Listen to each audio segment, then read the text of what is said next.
Welcome everyone. I am Ravi Gupta. I am CEO and founder of Elias Techno Media Private Limited and also editor-in-chief of eGov magazine, which is India's first and only magazine on e-governance for last 15 years. And we have been documenting and disseminating ideas on innovation in governance and through our magazine and through our conferences which have been happening. And after the lockdown, we are doing this virtual conference. I can see Shri Chanchal Kumarji. Welcome, Chanchalji. Namaskar. Thanks for joining. Chanchalji, if you have a headphone, if you can use it, तो noise will reduce a bit. जो पीछे हल्का सा noise आ रहा है, थोड़ा सा reduce हो जाएगा.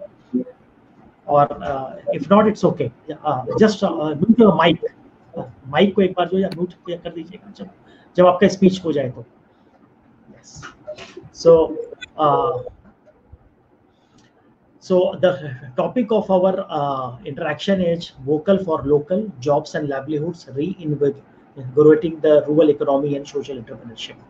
We all are aware that after the COVID-19 situation, there's a global impact.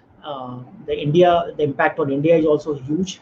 The economy has been hit. The socio-economic ecosystem has been hit badly, and there is a need to focus on rural employment and also make in India and vocal for local and creating livelihoods and jobs. So in this context, we are holding this discussion, and let me start. Request our speaker from Bihar, Shri Chanchal Kumar, who is the Principal Secretary to the Chief Minister of Bihar, Governor of Bihar, to start and give his initial comments on this topic. Chanchalji, welcome. Thank you very much. I welcome all the participants. As you know, the topic today is focus on local jobs and livelihood, reintegrating rural economy and social entrepreneurship.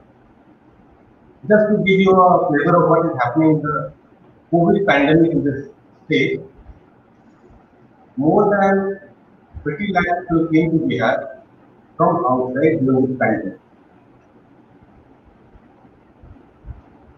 More than 15 lakh people were kept in quarantine centers.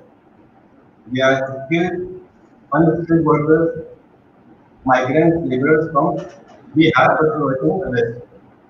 Now they are all in Bihar.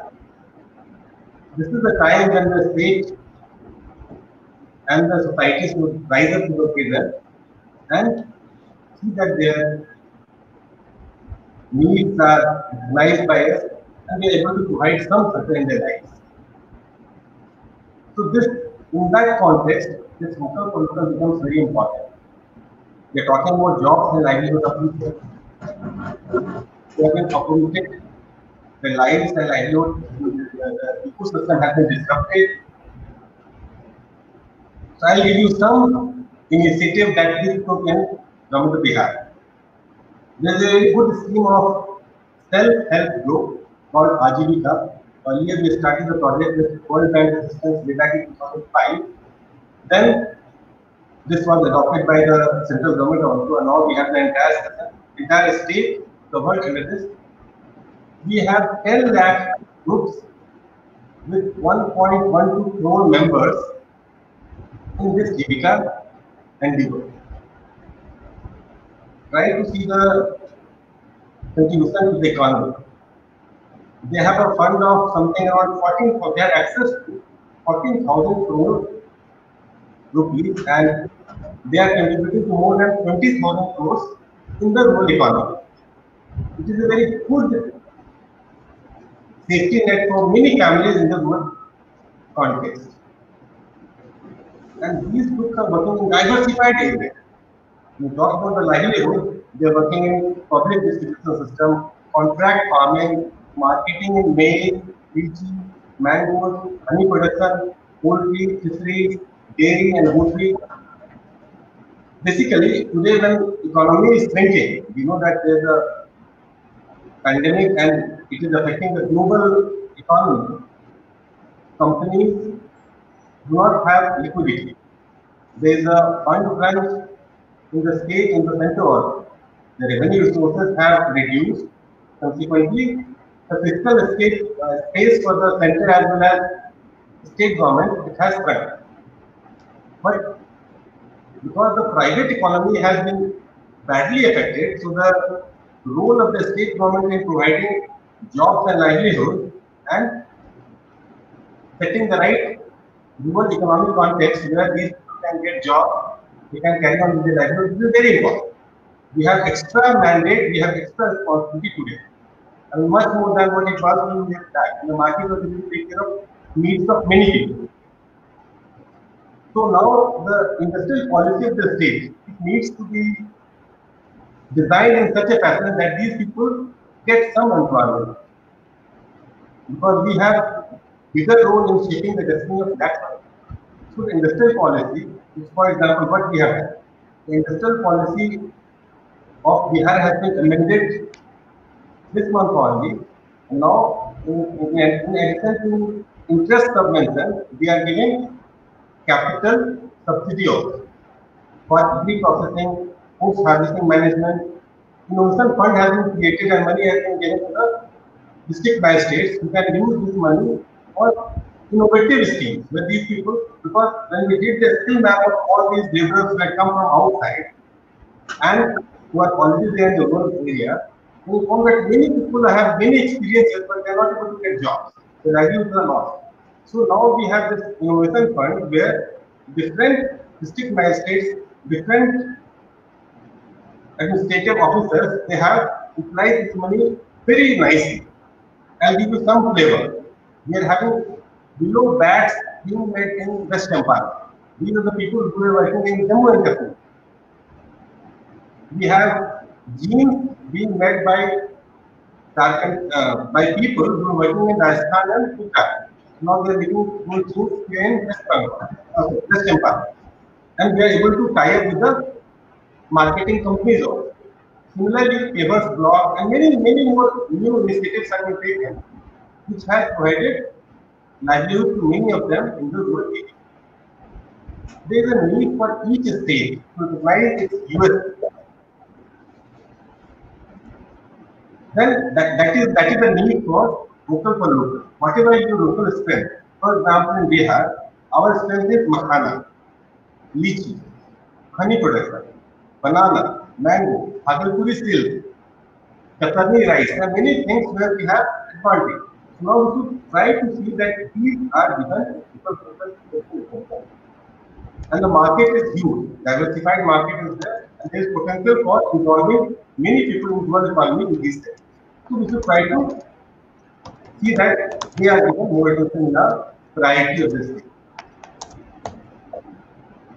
It is essential that our policies are dynamic because the times are changing very fast. So we should be in touch with the demands of the economy. And accordingly, our industrial policy, our agro-processing policies for post-harvest management, this should be in tune with those so that the livelihood of the people can continue to be shaped. We can continue to provide them some financial assistance and that they can continue with their jobs. Again, since the private sector doesn't have much liquidity, so the states, Bihar, we have done one more initiative. We have said that we will do joint venture with many of these companies who do not have liquidity. So we will enter into a joint venture. We will provide the financial assistance, the fiscal space, plus we will also do risk sharing. And when we talk to many of these entrepreneurs, they agreed. So many of these people, they are coming to the state, they are tying up with these small groups and they are carrying on with their production from remote areas. So many of these companies are in Gujarat, Maharashtra, Rajasthan. Workers are here, but the organic link has been set up and they are working. So that is what it is. How much time do I have, Mr. Ravi? You are mute. Sorry and apologies. So, Chanchalji, I think we can stop here and we will just have input from each of the panel and then we come back again for the next question, right? So let me and please, yeah. May I request Pradyumna PS, who is the Commissioner of Marketing, Andhra Pradesh, to talk about the initiatives which are happening in AP in this regard.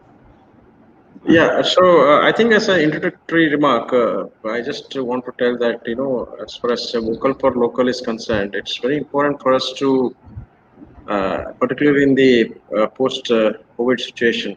One thing which COVID has actually made us realize is that there are a lot of practices in our own culture or country which were very good. Probably they were classified as unscientific by the Western mind, but now we have realized that it was probably not so unscientific. For example, organic agriculture. Now, organic will become a big thing in the organic crops will become a big thing in the future. So, it is very essential for us if we have to succeed in this vocal for local, is to respect the skill set of the local farmer and the local entrepreneur, not his educational qualification. So I just want to, before I conclude, because this is an introductory remark, and I'll come to the developments, some initiatives taken by the state government in the next part.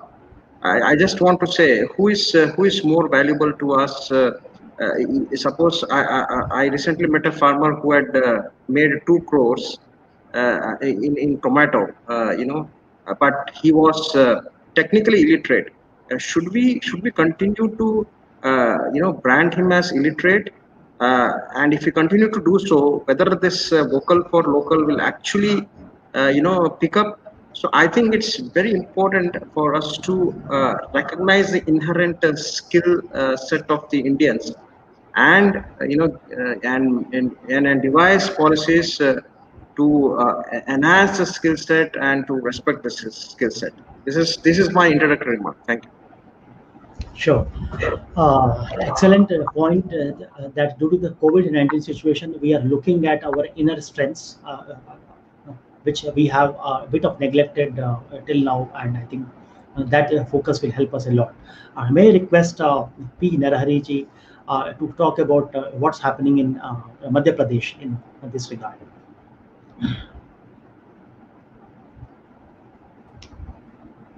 Yeah, good evening, everybody. In an effective response to an unprecedented emergency like COVID-19 pandemic that disrupted most channels of national and international trade, the Indian Prime Minister under Atmanirbhar Bharat Abhiyan gave a clarion call for the country to become vocal for local.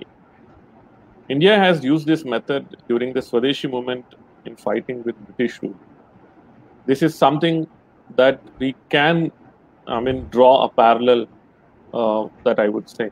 India in the pre-1991 era also strived for achieving self-reliance and import substitution. While it resulted in a diversified economic base for heavy industries such as steel, coal, petroleum, refinery, etc., India fell behind the curve on quality, technology, and productivity. Though Indian Prime Minister clarified that the current idea of self-reliance is not about a return to import substitution or autarkic isolationism, rather aimed at a quantum jump to the economical potential of the country by strengthening our infrastructure, using modern technologies, enriching human resources, and creating robust supply chains. So there are several issues that we will have to handle, we will have to look at it when handling this very, very important step. I would rather say internationally, when we look at it, this is going to be, if we succeed, and which I feel we shall succeed, the way things are moving ahead, this is going to be another very important milestone step, like opening up of the economy in 1991. So there are many underlying issues that I would like to mention, like both the speakers also have somehow mentioned the similar kind of things. But when we talk about vocal for local, the issues remain one and the same across the country. The local products are need to be properly identified. Most of the products which are indigenous, local, need to be identified and they need to be marketed. Branding of local products, that will be another most important issue. Most of the people really don't know how to go about marketing and branding their local products, which can be used as substitute to the. Now that we mentioned more that this important step is also in view of the foreign policy vis-a-vis China that we are actually looking at it. The low quality of our local products need to be enhanced. We need to really bring about a big change when it comes to the upgradation of the local products is concerned. There are also pricing issues which we need to tackle when we talk about when we are trying to be vocal about our local products and issues. So there are good quality products that are definitely there, but they're high pricing vis-a-vis the Chinese products or products which are being sold in the international market, where labor is extremely cheap, or whatever reasons why those products are in comparison to Indian products very cheap in nature. Manufacturing and production related issues is another issue which we need to really look into, because somehow we see that the lesser production or low production in a way is also responsible for our products not making good impact worldwide or within the country. There are federal issues pertaining to this central and state governments, which also create roadblocks as when it comes to the local products is concerned. So ease of doing business is another area which we will have to really look into, and we need to, apart from Government of India's initiatives and various state governments, when they are looking at ease of doing business, and there are several steps which are being taken, still we need to really, when we have to make a giant leap, we also need to ensure how we can make our the ease of doing business indicators, how we can really make about a huge change. So these are particularly with respect to manufacturing, healthcare, agriculture. I would say that in my initial remarks, these are the important issues that we have to actually address. Sure. Narari, thanks for your remarks, and in your remarks you also highlighted the challenges. You have highlighted that the challenge of quality of Indian products. You also highlighted the challenge of the pricing. Sometimes the imported stuff from China is cheaper than the locally produced ones, and that is a real challenge which we have to look at, the quality and the price. And how do we change our strategies as a country so that we are able to fight with these issues? So I will request our panelists to talk about it in their next round of interventions. So Chanchalji, requesting you to talk about that, if you can, like how Bihar government, what are the strategies being thought for increasing the MSME or the startup scenarios, and also attracting more industries for growing the economy and employment? Chanchalji. Thank you. One point, I echo the sentiments expressed by Narji, that when we talk about local products, there needs to be a benchmark setting. We do not set that benchmark, we do not see the quality, we do not protect the brand of the product, then with the passage of time you will find that the attrition starts coming in. What I mean is that when we talk about local for local, we never mean that we are compromising the quality of the product, or we are trying to force something at a higher price.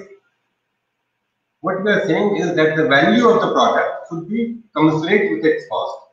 For example, when we talk about the Chinese product, it's a life cycle cost. If the same product is in use for 6 months and it costs you $1, if we can do something which can stay for 1 year and cost less than $1.5, and even though it is more than $1, but in the long run, in the total life cycle cost analysis, it is a better product. So many a times we have seen that the products that we get from other countries on many pages. Nowadays you will find so many small toys in Deepavali, Holi, Puja. So many items are coming from abroad and they have, it's almost like use and throw. So then the question comes up, how do you dispose of all this? The question of whether it is friendly to the environment, there is a good system of disposing them. So those things come into picture. So if you highlight those things and if you consider everything in holistic terms, then you find that many a times if we promote and do a good branding of our product, it won't be costly in the life cycle time. Now, as I mentioned in my earlier session also, earlier part also, that for a small businessman,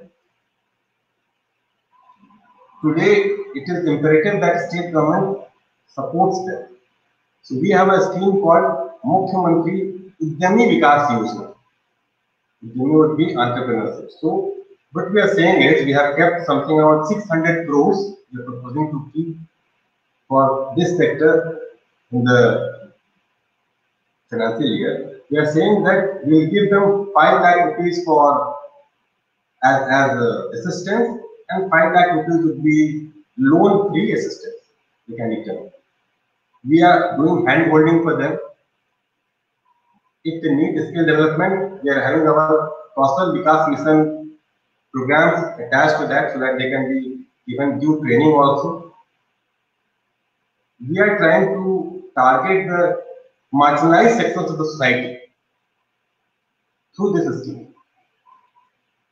So, and we have seen that it has been very positively used by many people from poor and marginalized sections of the society. They have used this nicely and we have some very good results from them.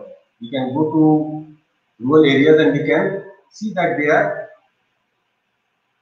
not only supporting their own families, they are supporting 3-4 families in the neighborhood. So that is the purpose of the entire thing. So Mukhyamantri Udyami Vikas Yojana is one. Then I told you that we have also amended our industrial policy to incentivize MSME sector. Earlier it was only interest subvention, but now seeing the need of many sectors, for example agriculture, lychee, makhana, honey, we are thinking of giving them capital subsidy also. So it is top-up, and people have started using this top-up fund.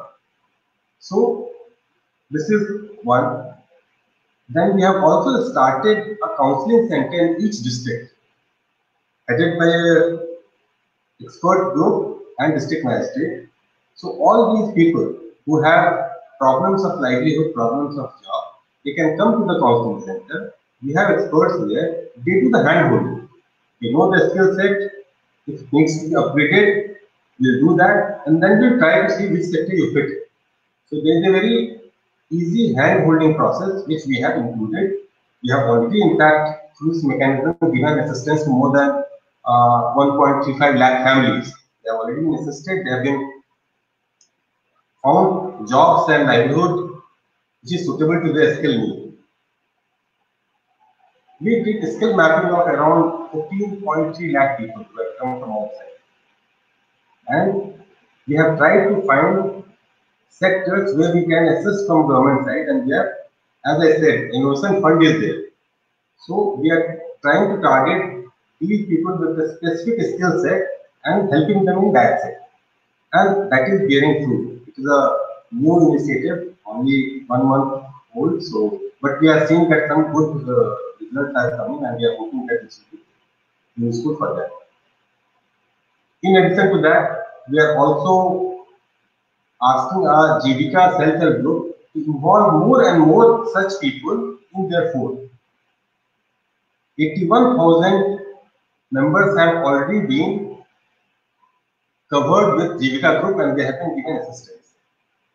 These Jivika groups are very live bodies, as I told you earlier also, with 1.12 crore members and potentially one member per family. You can see the coverage of it. They have a saving of 1400 crores. They have funding of government funding of 5400 crores. And they have trade bank linkage of 7,000 crores. All put together around 14,000 crores fund they have. And this they want. So this is being used very nicely by people. So this is all that I want to say right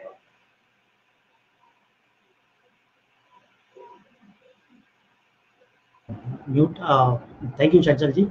And you have highlighted the various initiatives which are happening there in PR. And let me come to Andhra Pradesh, Pradyumna ji, that AP is anyway a strong strength you have in industrial sector, you have a strong strength in agriculture sector, and there is a long history of IT sector in AP. And how you like in these situations of COVID-19, you are combining these strengths and building for the future. Yeah, so it's very important. See, our policies have been very specific and simple. Present Chief Minister has been very clear. The first thing is there should not be rural distress. I think all our economy depends on how well the farmers have got just price for the product. So this time we ensure that we procure historic amount of commodities, because the prices were all had all crashed because of because of the situation nationally and internationally due to COVID. So we procured a lot of commodities, including perishable commodities, so that there is some minimum income for the farmers, because it is from there the economy actually.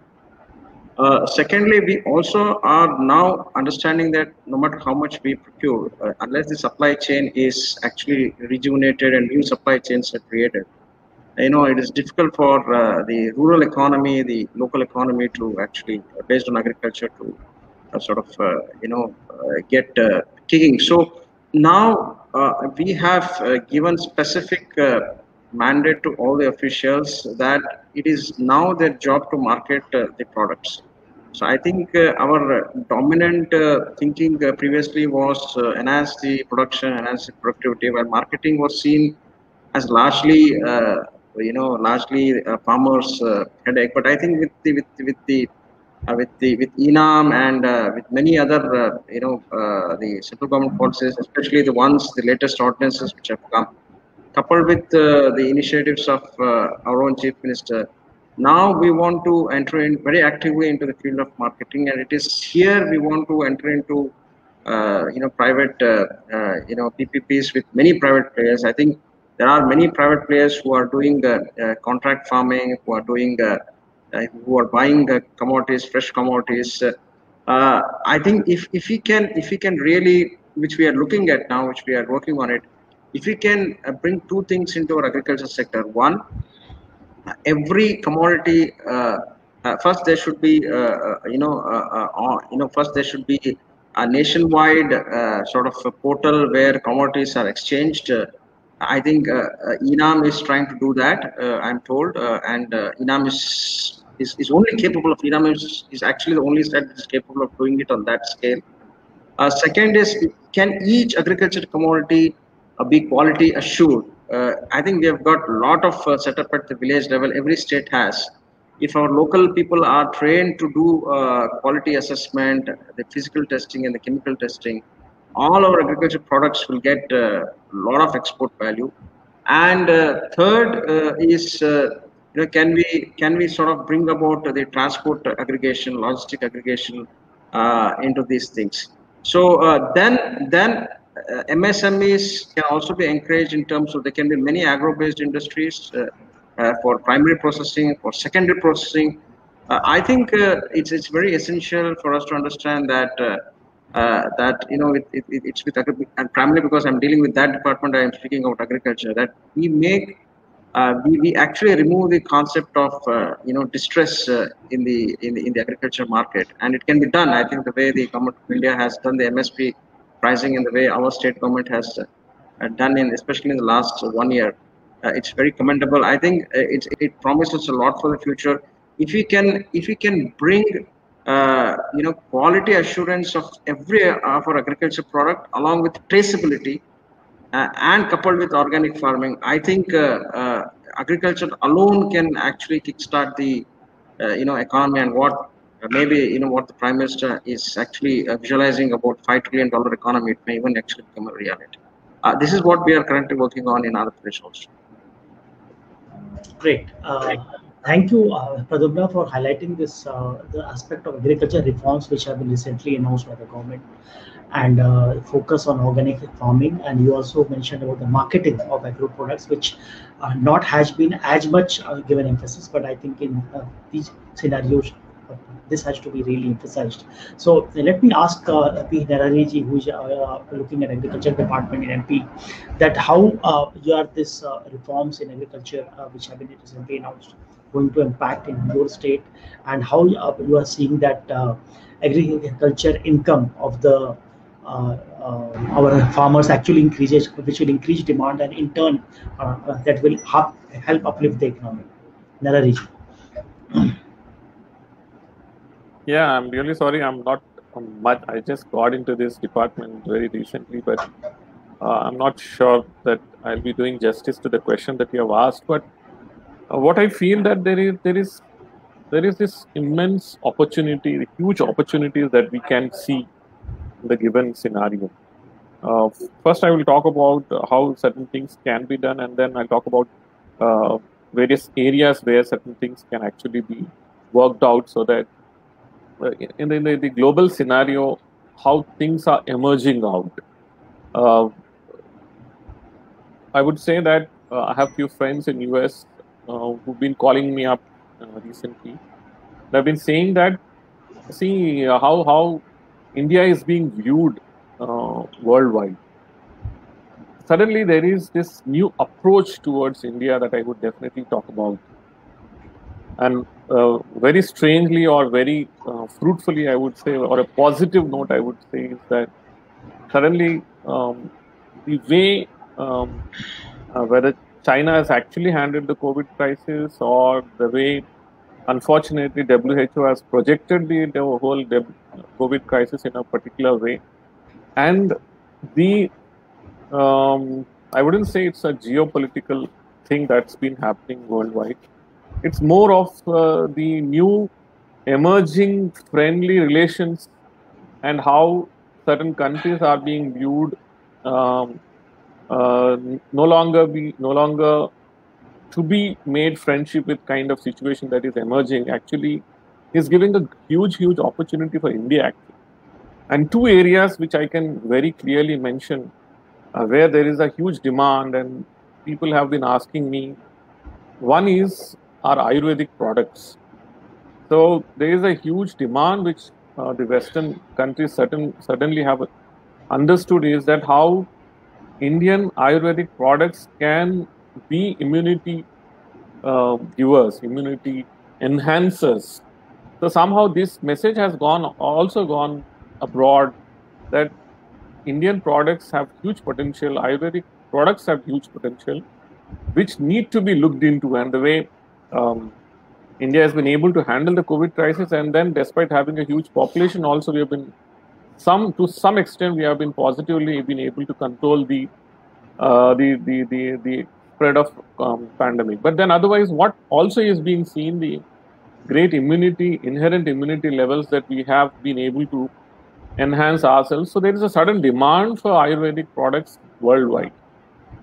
So maybe this is where we can actually, what Chanchal sir has also been mentioning, is that how we have, how we can actually improvise upon the available local products, how certain things can be done in this sector, which can really, boost the rural economy.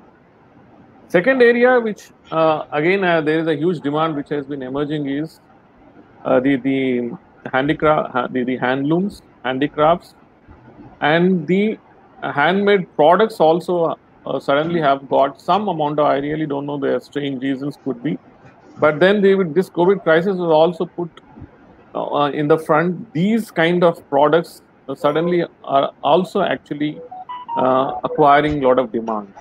So maybe we need to look into, like what Pradyumna has also been mentioning, is we have this in the rural economy, we have these new power boosters that we can say, which can we can think of uh, uh, new ways of farming and new types of farming that we can think of, like floral farming, herbal production, beans and pulses production, spices based farming, dried flour businesses, poultry farming, fish farming, and dairy.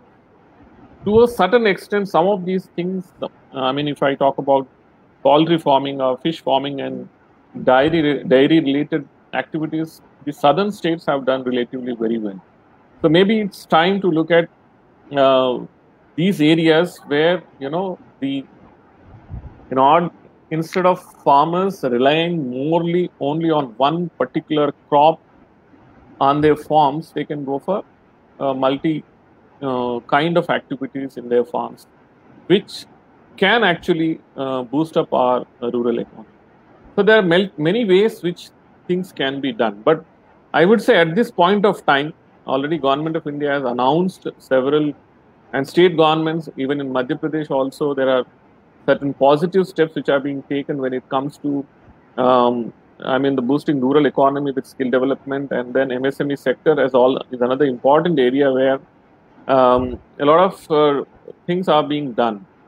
The most vulnerable sections of the society which we have seen during this recent crisis is the migrant labor, and the one migrant labor who have actually migrated to the cities and bigger towns, to other states, especially if I talk from the central India and the northern India. Most of the migrant labor has gone to other states where there is potential employment opportunities. So the industrial labor is one who's severely affected, and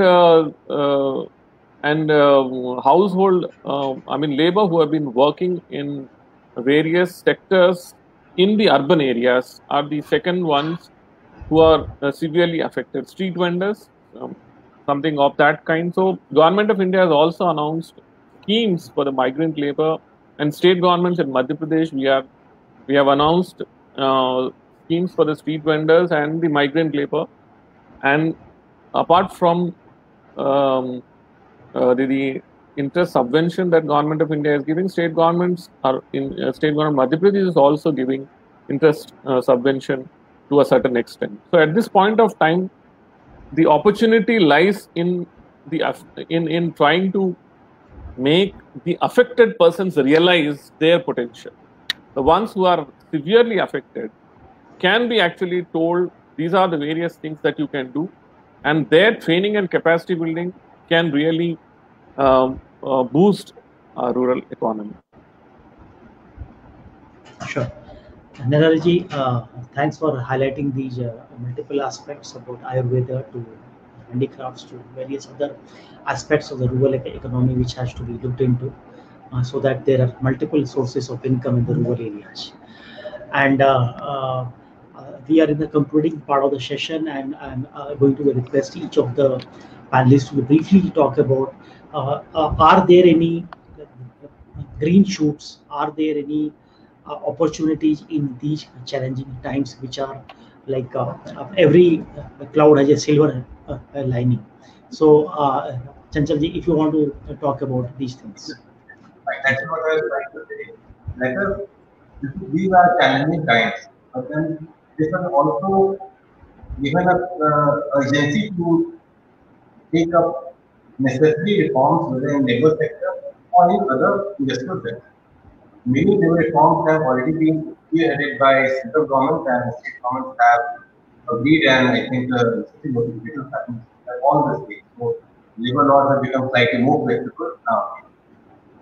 One more policy initiative which Bihar government took was, we asked our public sector undertaking, we said that you use your resources, all the reserves and surpluses, to fund the infrastructure of some of the clusters. We did a mapping of the skill set of all the workers, and then we found that there were some clusters which could be promoted. So we have asked these PSUs to enter into joint venture or improve the ecosystem for these clusters, and also support them in backward and forward linkages and give managerial support to these clusters. Some of these areas are food processing, as you know, agriculture is the mainstay of rural economy we have. So food processing, garment manufacturing, farm machinery, furniture manufacturing, handloom sector, handicraft, other products. So now we have asked many state public sector undertakings to identify these clusters, do a hand holding, help them in forming a very beneficial ecosystem, and try to see that these clusters are facilitated fully by the management of the PSU. We can take it further. So, in a way, this was not possible. We could not imagine about our PSUs entering into joint venture with private sector so readily. So, this is the silver lining. Many policy changes which were hitherto not impossible, now many states have gone for changes, and this is the silver lining. We should continue with the changes, continue with the same mindset of urgency, and work for the betterment of these. Sure. Chanchan, great to hear that PSUs are doing JV with the private sector. That's a great news to hear, and many more reforms are happening. Pradyumna, you want to talk about any major reforms which are happening, or green shoots, silver lining in these challenging situations?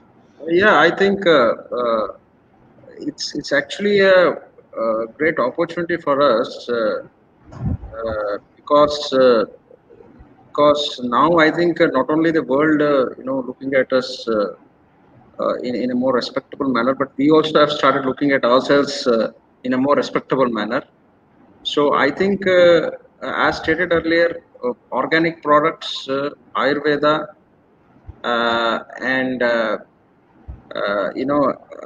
small scale industries, particularly after certain labor reforms have been introduced by some of the state governments, and growth of villages, growth engines, not the urban centers necessarily. So growth of tier 3, maybe tier 4, tier 5 cities, self-contained small towns and village. So we can have multiple growth centers instead of just few metropolitan cities and all.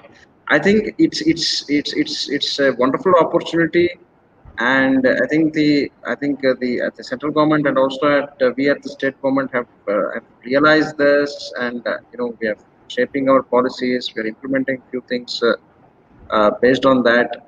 So that we all come out of this situation in a very victorious manner. Sure. Thanks for highlighting this part of the development of more cities in which growth can happen instead of based out of a single place. Yes. You want to add something more, Pradyumna ji? No, nothing from us. Okay, excellent. So I think Narali ji, it's on you to give the your views on the green shoots, and I'll also request you give the concluding remarks for as a summary of the session. Yeah, I would say that this has been a lot of value sharing that has happened. Everybody has really contributed very well for vocal for local, the whole concept that is actually building up in our country. My panelists would agree that this is a huge window which is opened up for policy making. I mean, I would say that that's what we are taught in civil services training programs. This is a huge window of opportunity, And I would say that this is something as I mentioned in my initial talk, like how economy was opened up in 1991. This is another such great opportunity when worldwide everybody is looking at India, the way we have handled the COVID pandemic and the way India has emerged as a vibrant democracy over a period of time. So, and I reiterate this particular point of the being a vibrant democracy, because I mean, when we are being compared with other nations where situations are not that good, or the way they have actually spread this whole pandemic worldwide by mishandling at their own level. So it's being seen that India, over a period of 70 odd years, has actually been able to emerge as a positive democracy and is showing way worldwide how things can be handled. And I would definitely say that the Indian civil services is one of the biggest reasons for such vibrancy. So now we here see that how to take this forward, how to ensure, I mean, this opportunity should be converted into a reality. It shouldn't be mere rhetoric or just talking about this whole thing. It depends. It will be a good, I mean, the way that I have mentioned, a window of opportunity of policy making. For policy making, there's a huge window which is open for all the state governments and government of India. So this is the most appropriate time to ensure that India becomes self-reliant. We strengthen our rural economy. We can go for high consumption of our local products and do a better branding and marketing of them.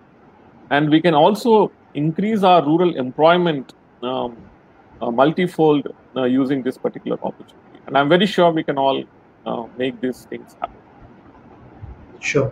Narahari, thanks for the concluding remarks, and I thank our panelists Chanchal Kumar and Pradyumna PS for your very insightful views. And especially, Narahari, what you have highlighted is that this is like the 1991 opportunity of major reforms. There's a window, and the onus is on us both in the central and the state governments to actually use this opportunity.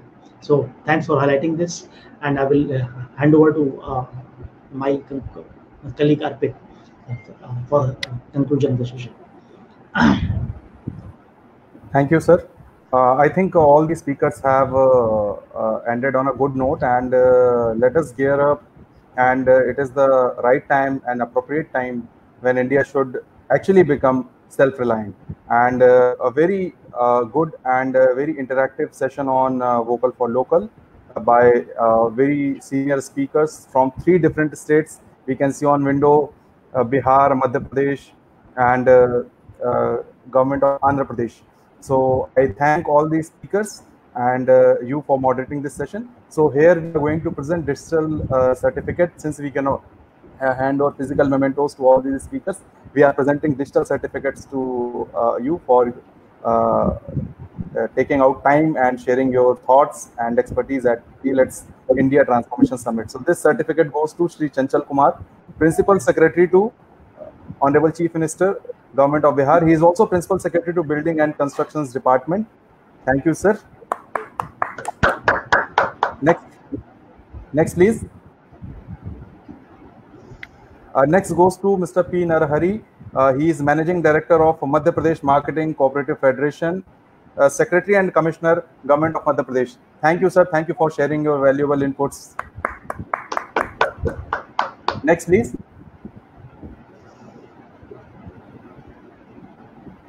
And this goes to Mr. P.S. Pradyumna, Commissioner Agriculture, Marketing and Cooperation Department, Government of Andhra Pradesh.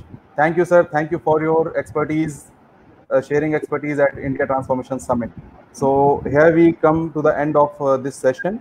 So, sir, we are almost at the end of second day of India Transformation Summit, which is India's largest 3-day virtual conference. And yesterday we had Honorable Minister Shri Nitin Gadkari as our chief guest. He inaugurated the conference. Then we had vibrant 5 sessions back-to-back, panel discussions and presentations by subject experts, officers, and industry representatives. Today, since morning, we had a very good session on security, participated by 7 states then session on central government PSUs, and now this good session on vocal for local. So I thank once again all the panelists, and here we move on to the next session. Over to you, Dr. Ravi Gupta. So नमस्ते to everyone and बहुत बहुत धन्यवाद आपका कि आप यहाँ पर आए. नमस्कार. Thank you. अच्छा जी. नमस्कार नारायण जी. नमस्कार. Thank you so much. Close it.